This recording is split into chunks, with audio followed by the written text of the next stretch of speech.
everybody, welcome back. It is me, your old pal Orpheus, with another adventure here on Orpheus Plays. I don't know why I like doing that so much. Anyway, you like the little spinny thing. Hey, how you doing? I've got a good one today for you. It is something that has been bugging me a little bit, and I want to tell you about it, and it is Orpheus, the Autistic Investigative Journalist. You're like, what? Don't worry, we'll get to that in a little bit. Hi, I hope you're doing well wherever you are today, whether it is day or night. Doesn't matter to me as long as you're here enjoying yourself with me. So we are in survival mode here in the arena. 3 weapons come out. I choose one. I beat everything up that comes out those doors, tear their limbs off. You'll see. Anyway, so let's get started here. We have a hoe. No, don't get all mad. We have a stick. We have a stick and a hoe. And we got a sword. I think I'm gonna go for the sword, just for the heck of it. Because I don't want to beat anyone up with a hoe. Make me a pimp, I guess? I don't know. Anyway, let's get things started with our first traditional slow motion kill of the day. We're gonna do ultra slow-mo. Uh-oh, he's trying to cast something. And throw him down to the ground. And delicious. All right. And now that we got that out of the way, let's get to today's topic. Alright, so if you've watched my channel, you would know that I used to be a radio personality and a news personality, and I used to do news directing and news anchoring and all sorts of stuff. So, since I have a lot of time that I was a news person, it's kind of like, this is something that some of you may be able to relate with. It's kind of like when you go into the military, right? And like they break you in a lot of ways. Ew. They break you in a lot of ways. Like one of the ones for me that was just like, it took me years to get over once I was out was eating fast. For some reason, I got so broken by basic training, by recruit training, that it was like, it was like literally 2 or 3 years, or I was just like, I would get my food at a restaurant and just be like, oh, nom, and just pound that stuff down. But that was one of the things. But like I'm saying, it's like when you go in the military, you get things that stick with you, right? And so being a news person, I got kind of stuck in that kind of mindset of always looking for news, always trying to find more information, right? Always trying to get the latest stuff. Nice miss. Anyway, so it was always just kind of my goal, right? I love to go out there and... Gotcha, nice. So I love to go out there and I love to get the story, right? I love to see, like, if there was a national news story going on, I would make it my goal to... Wow. I would make it my goal to go find out some local angles on it. Or the one that I loved the most was local stories that were big. So, like, I'll get to this in a second. That's a great story. I'll get to that in just a second. But one of the things that I would call like a modifier for this is my autism. All right. So if you've been watching the channel, or if you didn't know, I've got autism, and it's one of those things where like it affects your everyday life. So I guess in terms of like a clinical diagnosis, I'm mild to moderate, or more close to moderate on the spectrum than anything else. Like I need routine, I have sensory issues, I get overwhelmed in public places real easily, stuff like that, right? Well, one of the things it also does is it makes me kind of obsess about things. And again, if you're autistic, you're like, yeah, I know. It kind of sucks once in a while. But when you're in news, it turns you, or at least it turned me, into like this hypercharged investigative reporter. So if you used to see like on news stations or on TV stations, they would have like the consumer advocate, like the person that went out there and you tell them about a diner that was charging people extra, or maybe it was an insurance company in the town that they screwed somebody over, something like that. And so this investigative journalist would go, this investigative journalist for the station would go out and, just try to figure it out. They'd get in the person's face with a camera and they'd be asking them questions like they follow them home and stuff until they finally get the person to like give in and give an interview, right? And so that kind of thing is what I did, but it was for radio. And so like this one time, it actually cost me my job. I told this on a podcast about my radio career. I have a few where I talk about it. I'm actually going to be doing another one soon about. I'm going to do one soon about like just in general what it was like to work in radio. That's coming up. But it was so one time got me in a lot of trouble, and here it goes. I was working for a small radio station. Well, no, it wasn't a small radio station. It was a small town. And I was working in one of the radio station clusters that was there. Now, a radio station cluster is normally one company or one person owns a lot of stations in the town. And whether you know it or not, you probably live in one of those towns where there is a station cluster. All right? So ours was, how many channels was it? It was like four of the area's top radio stations, and I was a news personality on all of those. One of them, I was a morning show co-host and personality, and so, God, I don't know why I did this. So I got wind of something from a friend. There was a guy in the town that owned pretty much every single gas station. There were a couple gas stations, like there was like 7 gas stations in town, and we were far enough out that these were like, you know, you couldn't just go to like the next town over and decide to gas up there.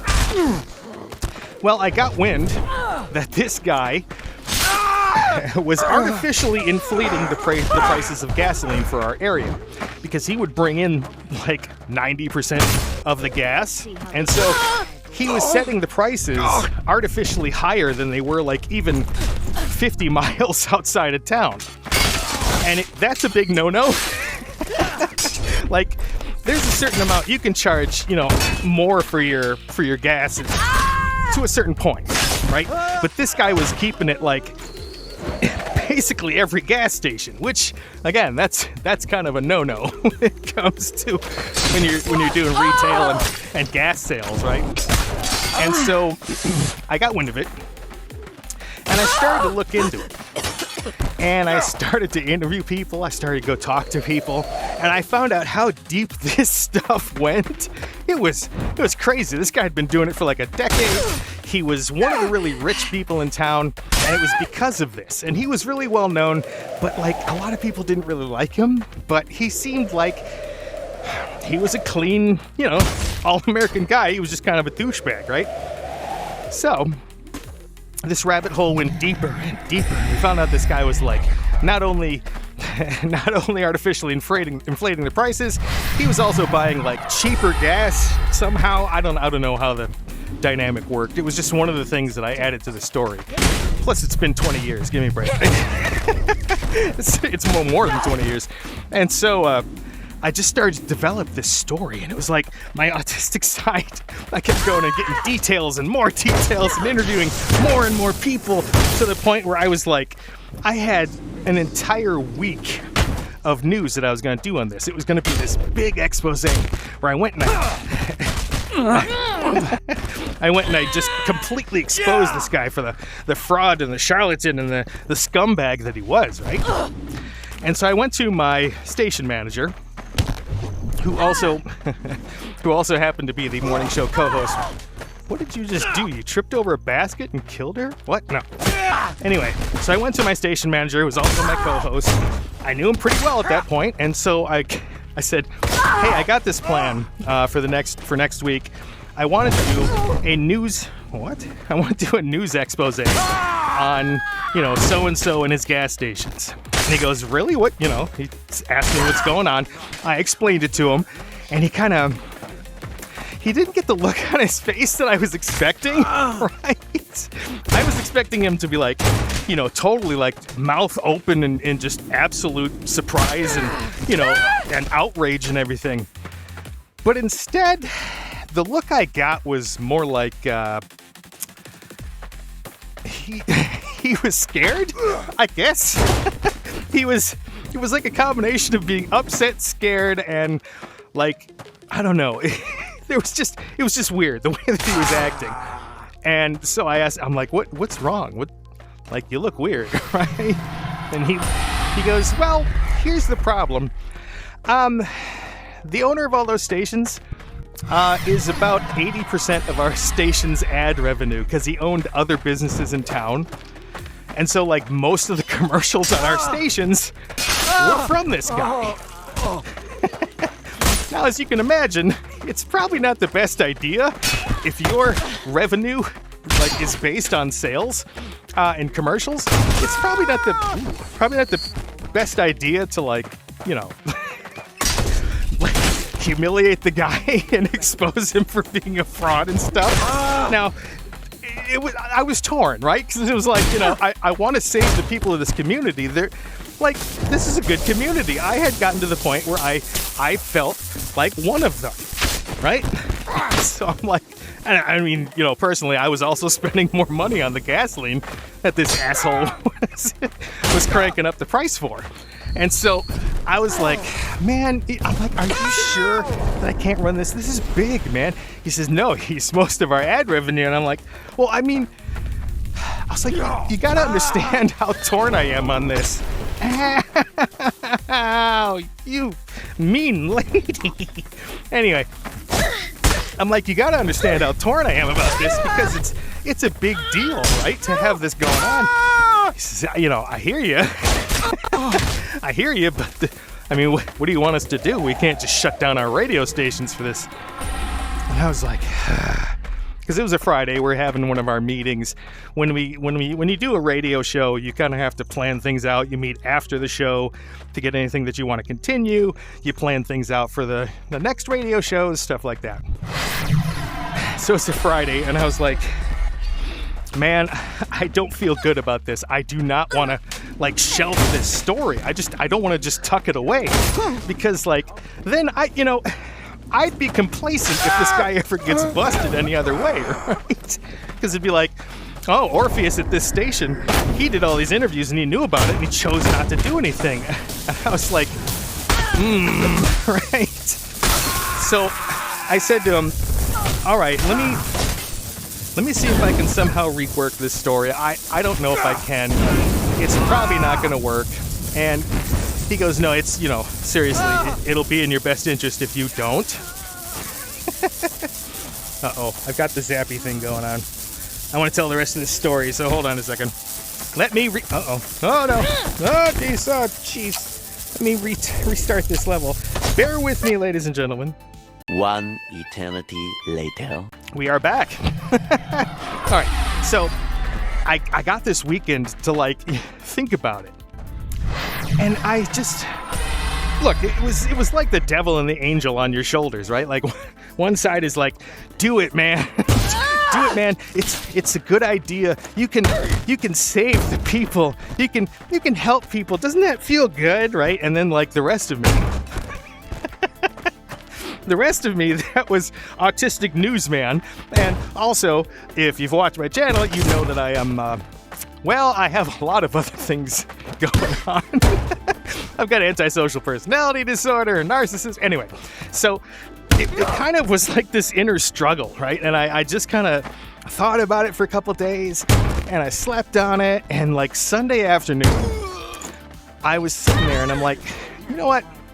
Screw this. I have, a year and a half, almost 2 years, working at this station cluster. They trust me. I'm a staple of the morning show community, right? We were the #1 morning show in town. And so, like, I'm like, I grew some big old balls, and I was like, hey, it'll be all right. They'll negotiate with me on this, it'll be fine. We'll save the town, right?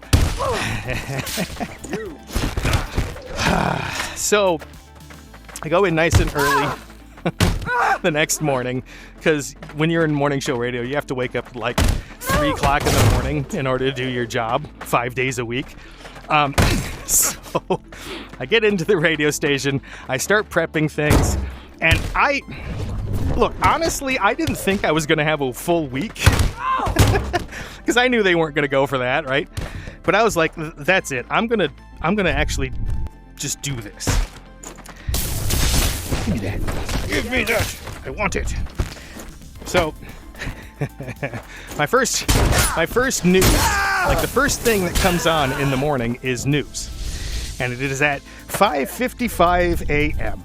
Right? We start up the show and we're like, hey, it's John and Orpheus in the morning. That wasn't his name, but it's John and Orpheus in the morning. Good morning, blah, blah, blah. And now the news, right? People had kind of counted on that. My ratings for the news broadcasts were often just as high as they were for the morning show. Because the way that I did it was, look, I was really good. I'm not gonna toot my own horn here too much, but I was good at what I did. I was proud of it, right? And so I start things up and I talk about the international news and the national news and go to the state news and come on down to the city news, and I start up my expose. And I'm like, residents of city here. So there's a news story that I've developed over the last few months, and I'd like to share it with you. And this will be a several-day expose where we will cover blank, right? And I said, there is a scandal that is going on in this town, and you are being taken advantage of, and I would like to share it all as part of one of my news exposés. And so I took the first entire break, which was 10 minutes long, I think, was our, the first thing where you start up in the morning and you just kind of talk to people and you do the news. If there's something going on, you do more of the news, stuff like that. I took an entire 10 minutes with the first part of my story. But again, I knew that I probably wasn't going to finish it. And so I basically told the whole story, but made it kind of like focusing on chapter 1 and telling the whole story at the same time, right? And I told the same story a couple other times during the morning so that people that weren't there for the first one would be able to, catch themselves up. Nice miss. And so I did it all morning. And my co-host was looking at me like, you're kind of playing with fire here, bro. I said, look, I have to do something. I can't let this community keep suffering under this guy who's just a complete ass. And he was like, I guess, it's not going to be good, but he says we can probably work through it. Actually, we probably can because, we make money for them, right? I get off the air that morning. It was noon when I got off the air. After doing all my noon news, where I did the same thing, just a condensed version. And I get off the air, and I'm wrapping things up in my office. I'm getting ready for some news for tomorrow. I'm organizing the next part of the expose, getting my news clips together, the sound bites and everything. I'm sitting there, and the boss of the station comes in. He says, I want to see you in the conference room. And I said, okay. So I went to the conference room, and he's sitting there with my co-host, my station manager, and they're both looking over some paperwork. And the boss looks at me and he says, hey, so I got a call from so-and-so. And he's like, I'm being a lot nicer with how I'm saying this. It was more like through gritted teeth the whole time. Like, I got a call from the guy at those gas stations. And he said, he's pulling his commercials unless we fire you on the spot. And I was like, excuse me? Right? Like, excuse me? Like, you gotta be kidding me, right? We can talk about this. Hopefully we can heal the community. And the boss is like, says, no. Says, I know this guy personally. He's like, I barbecue with him in his backyard like once a week, dude. And I'm like, look, don't you agree that something had to be done? And he says, no. I said, what? He says, look, this guy controls basically everything. He's all 80% of our ad revenue. He's friends with the entire executive people in the town. He's he's incredibly rich. He owns just 10, 12 businesses. And he's like, are you stupid? Why did you do that? And I'm like, look, I'm standing behind my news integrity when in reality it was my autism going, nah, I'm not giving into this, right? I have too much investment.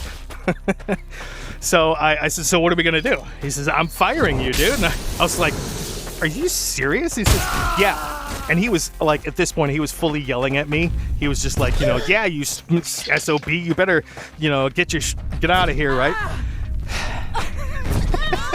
As I'm about to walk out the door of the conference room, he sees that I'm wearing a station t-shirt. It wasn't a t-shirt, it was a polo shirt, like a golf shirt. And it had the station, or the morning show station logo here on the chest. And it was our signature color of the shirt. And he says, hey, so you're going to take that off before you leave. I said, what? Right? Like, you're kidding me, right? And he says, no, you're taking that goddamn shirt off, and I don't care. And I'm like, what am I supposed to do, right? He says, I don't give a shit what you do. He says, you're not leaving with that with that shirt on. Well, the morning show co-host, who had been, my friend, we'd gone and hung out and stuff for the last almost 2 years. And he turns to the owner, he's like, can't we do something for him? Well, they went into the prize closet and got me some crappy, win it for free t-shirt with some, I don't know, I think it was like a Mountain Dew t-shirt or something like that. So I had to put that on and I left. Now, why does this pertain? Why did I tell that whole story? Because my crazy neighbor had some stuff that she was doing again, and I got a little autistic with it. So I have security cameras all around my house, right? They cover all the doors, they cover our driveway and stuff like that, right? Our patio and all that. And it's pretty much, there is no angle near my apartment or my house. Is it an apartment? I guess I would call it an apartment. Whatever. There's no way to get into my place without getting on at least 3 cameras. So, there's that, right? And so my neighbor, the crazy one with the loud dog and the one who put a picture of Jesus outside my front door. This one, she was moving because there were so many complaints about her from all the other residents here that she got kicked out. She was such a pain in the ass as a tenant that they terminated her lease early and kicked her out. And so she made this big production about it, right? Because we knew it was happening, and we knew it was great because we all knew the details. She would come, if any of us, the neighbors, were talking to each other, she would come flying around the corner and go, "Stop talking about me! I can't believe I'm not getting kicked out. I'm leaving!" Right? And we, first of all, we weren't talking about her ever, at least not when she was outside. But so there's that. And yes, you did get kicked out. You didn't just leave. So we would just kind of laugh it off and shoo her away, right? Well, the last day that she was moving out, it was the 31st. So about a week or so ago, a little bit more than a week. She decided. We woke up the next day after she moved, and there was motor oil just poured all over the property, and it was poured in front of the door of the woman she didn't like at all, had fights with for some reason. The nicest lady lives next door, directly next door to us. She's the nicest, coolest old lady. She works at the bowling alley, for God's sake, And for some reason, the crazy neighbor hated her to the point where she would just go after her and just yell at her, and she would throw dog poop down in front of her door and put rocks in front of it and stuff. And the police would just be like, we can't arrest her for putting dog poop in front of your door, right? Whatever. So finally, she pours all this motor oil all over the property, in the parking area, in front of the steps of the other tenants that she didn't like, and near their cars and stuff. Funny part is, she didn't touch any of our stuff. She didn't even come close to any of our stuff. She didn't dare, because of the times that I put her in her damn place. At least 3 times over the last couple of years when she's been living here. There are just points when all the other neighbors are just like, let's just ignore her. And I just something pops and I just go, and I just went and yell at her. So there's all this motor oil everywhere. And so there's a maintenance guy that's brought in by the landlord, he's spreading kitty litter everywhere, and we're trying to figure out how we're going to get it off this concrete and stuff. So the landlord contacts me and she says, do you have any cameras? You know, she's like, I know you have cameras because I've provided the footage for other nonsense that's happened on the property before. And I said, well, I mean, do we know what time it happened? Well, the nice lady that lives next door, she was like, I heard her out there between like 8:30 and 8:35, and I was like, perfect. So I start completely obsessively scrolling through all the cameras, and I'm like looking, and I'm going 30 seconds ahead for like 10 minutes. That's a little bit of time, right? You have to 30 seconds, and you have to watch a little bit, and then you have to go ahead and fast forward some more and look for things and details and listen for sounds and stuff. Nice shot, dude. Hiya! Back at you. Hiya! So I start looking through all the cameras, and so I find her on one camera.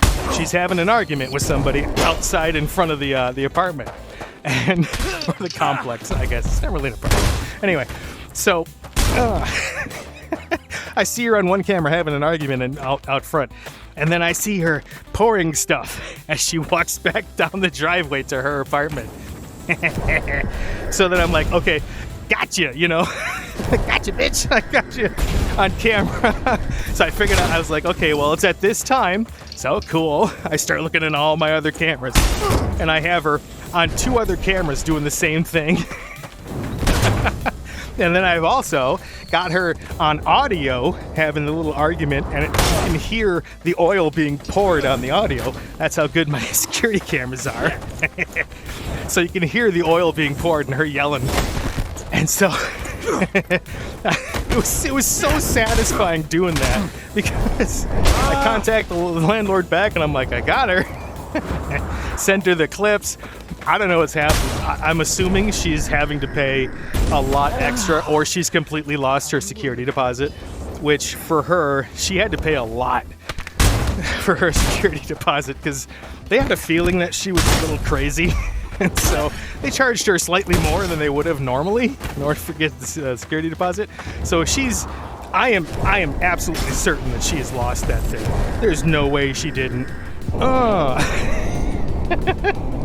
So I'm just I'm glad that I could help, but it was funny because like I totally went back into autistic journalist mode.